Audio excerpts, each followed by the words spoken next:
my name is Shaz. Nice to meet you, Reporting Shaz. from Kicks Magazine today. So, introduce yourself in 3 words. Introduce myself in 3 words. That's a hard one. I don't know how I can introduce myself in 3 words. I am Lethal Bizzle. That's 4 words? Yeah, 4. I am Lethal Bizzle. Lethal Bizzle. Dench. Yes. Okay. So, how did you even come up with your name? My name came from when I was a young kid, back in my secondary school days, sorry. And everyone just had a nickname, and I wanted to have a nickname, and I just thought of a name that would kind of suit my character. And I was kind of like a naughty person when I was young. I used to kind of get up to the wrong stuff, but I was good at football, so everyone used to be really kind of like threatened when I had the ball and stuff. So I thought I was kind of lethal with the ball, so that's how the Lethal B kind of started. Okay. So let's dig deep just a little bit, like go back like 10 years training back now, you know? Wow. So, in regards to your Oi track, it was directed by Harry from the Sonner family. Wow, you dig deep. Yeah. So how did that relationship come about? The Oi record, well, that was like my first record that really brought me into the music industry. Top 10 record, you know. Those days the Top of the Pops were still around and stuff like that, so we done all that kind of stuff.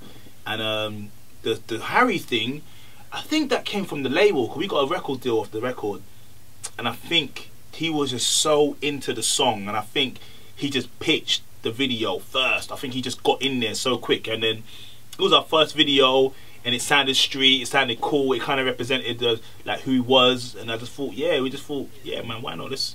Let's do it, man. I remember being nervous as hell though. Like it was my first time, so I was mad nervous, but it was a good experience though. Yeah, I even heard like you gave out an official remix. Like... Oh yes, they done a they done a remix, an Asian remix or something. Who's that Punjabi girl, or who's that Gujarati girl? And yeah, that Oi song really. Do you remember the flow of it? Oi, who's that Gujarati girl? Oi, who's that Punjabi girl? Oi. Oh yeah, they kind of took the same melody but just added their own little words in. But it was fun. It was also fun. Another track, you know, the Oh track by the Trailblazers. So tell me a bit more about that release. Which song was that again? It says Yes. Oh, that's my first solo album.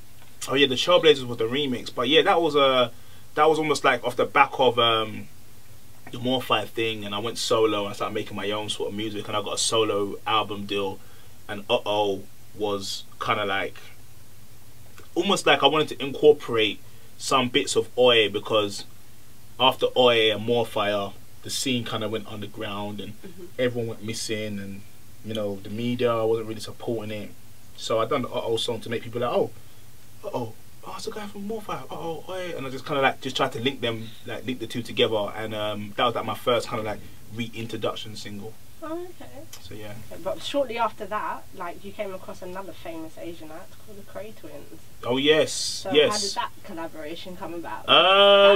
Yeah, that was interesting. That was at the time, you know, on the underground, you know, I was doing so much stuff. You know, my name was really, really hype on the streets and stuff, and you know, the Cray Twins approached Sticky, big old school garage producer, and basically he was like, yo, we want Lethal Bizzle to be on this record we got with Twister. So he rang me. It was like, Biz, I've got a song with Twister on it, and you know, this guy called Cray Twins produced it, and he went, you want it? And I was just like, are you joking? I just didn't believe it. I thought it was like, you're just having me on. And then they sent it to me.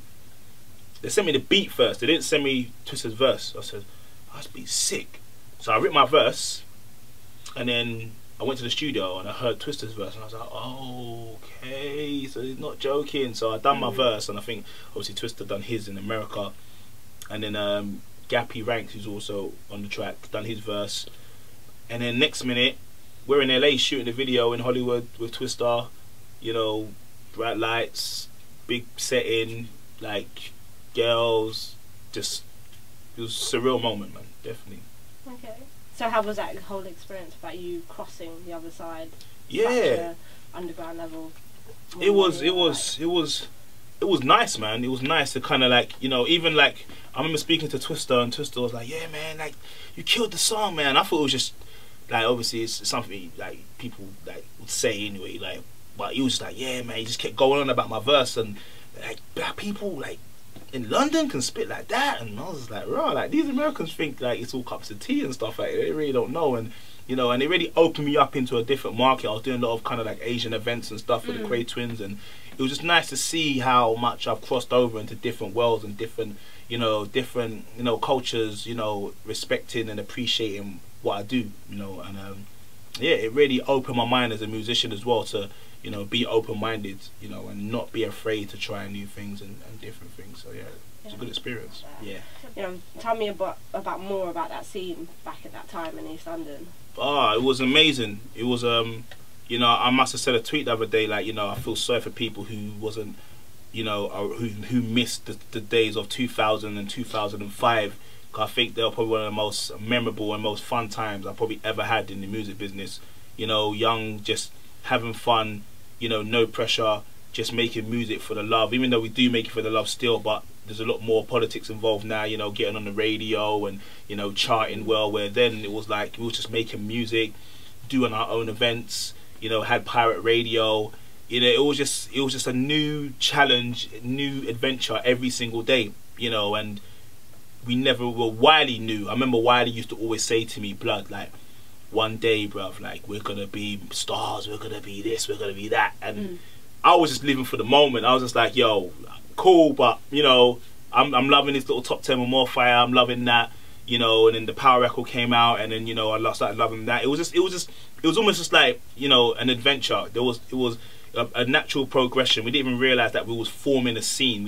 I don't think we knew. I think maybe Wiley might, because he used to always say things that I just thought were out of the norm, but everything he was saying is actually happened now. So I think Wiley always had the vision that this could be more than just, you know, underground events and you know, just people in the council estate listening to their music. It can go much bigger. So tell me more about yours and Wiley's relationship, like the musical relationship. Ah, you know what? Like, you know, back in the day we had a big battle, little bit of like friendly competition, rivalry sort of thing, you know, and but we've always kind of been cool, you know. I think the people kind of got it very confused. You know, it was almost like a Nas and Jay-Z thing. It was like you couldn't like both of us. So it was like, if you like me, you like me. If you like Wiley, you like Wiley. And I think the fans just used to get confused sometimes that, you know, even though it was serious because I didn't want to lose, and I'll always go and put my heart in anytime I was writing lyrics for him, I'm making sure that I hit him with the proper blow and, you know, try and come out on top. But we always knew it was a friendly competition. It was nothing too, you know, outrageous, you know. So we've always been kind of cool. We've always been blessed, and, you know, and obviously now we're a lot older now, and, you know, we've managed to just stay in touch, and, you know, we always kind of got respect for each other musically, you know, which is why, you know, the collaboration has happened now, you know, and we're making music, and we're grown now, and we kind of know the significance of us working together, what it means, and it you know, it sets an example, and it helps, you know, this UK scene that's, you know, thriving right now. Yeah. Because it was a very interesting video in regards to how you put it all up. Like, in regards to, it was like more like a montage. Yeah. You know, of what you've been doing in the scene for X amount of years, and the whole thing about, you know, taking it to real life, you know. Yeah, so tell me more about the video. Like, yeah, exactly that. You know, we wanted to get more things in the video. There's a lot of footage that we couldn't put in because the quality just wasn't good enough. But yeah, you know, like the track's called "They Got It Wrong." You know, the meaning behind the track is about, you know, it might sound a bit corny, but people just, you know, following their dreams and just believing in their talent and believing in their craft, and you know, people are gonna have opinions. You know, people are gonna have things to say, and sometimes you have to take some criticism.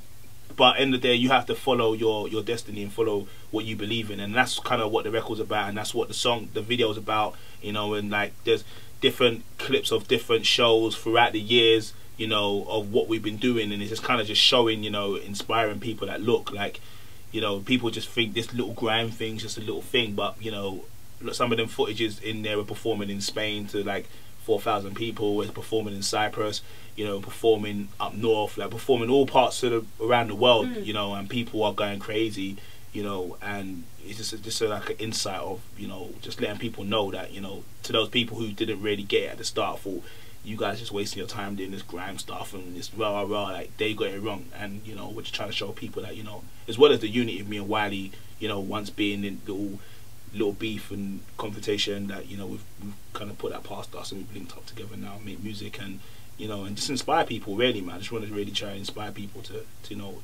know that it can be them as well. It's not just, you know, a myth. There is a way of moving forward. So what about the whole POW evolution? Because like that kind of caught on really quickly. Like, yeah, got some little spin-offs that I think the POW thing kind of caught on really quick. I think for the timing was pretty good because there was nothing really out there at that time. Everyone was, you know, kind of confused. I think everyone was trying to make hip hop music, and it was a really, really weird time. People didn't know what to do, and I kind of believed in my sound and believed in my craft. I thought, nah, I'm gonna make a song that I think is good and I like. And POW was just one of those records where we didn't try to please anyone. We didn't try to get it in the charts. We just made a song with all my favorite MCs, and I put it out there, and the rest is history. So, are you considering changing careers? Because I heard you had a little acting debut in Bad Education. You know what? Acting is definitely is in the pipeline. It's not something that's immediate. If the right thing comes up, then I might consider it. My main focus is definitely music and promoting my new, you could say new, but my clothing label, Stay Dench, and they're my main two focuses. But acting could be, you know, a possibility in the future, definitely. Okay. Like in regards to your brand, Stay Dench, what does it represent, and how did it come about? Stay Dench is a streetwear brand. It came about of just being a word called dench that me and my cousin used to just say when we was hanging around playing FIFA, seeing, you know, hot things. We like, oh, it's dench, and it just kind of grew and grew and grew through social media, and the fans started asking to do clothes and stuff, so we started doing t-shirts, and then t-shirts turned into jumpers, and they turned into hoodies, and turned into hats, turned into snapbacks, and it just kind of naturally grew, you know, because we were speaking to the fans directly. We'll get the immediate response and the immediate feedback, and we was kind of just working from then, and then we just kind of grew it organically, and now we're, you know, in a few hundred stores and around the country. How do you get your kicks? Kicks as in like trainers, or just like? Answer it as you please. How do I get my kicks? Well, I'm gonna take it as like my excitement. Yeah. Oh, that's a good question. You know, how do I get my kicks? Oh, I'm gonna sound like Money Mayweather right now, but I'll get my kicks by making money. I think that motivates me quite a lot. If I know I can create something that's gonna make me a living, it kind of excites me. So that's one of my kicks. Another one of my kicks is cars. I love cars. Probably one of my downfalls. I spend too much money on cars, but I love cars. Cars is yeah. My girl has to accept that she's gonna be second best to my cars. Yeah, so, yeah.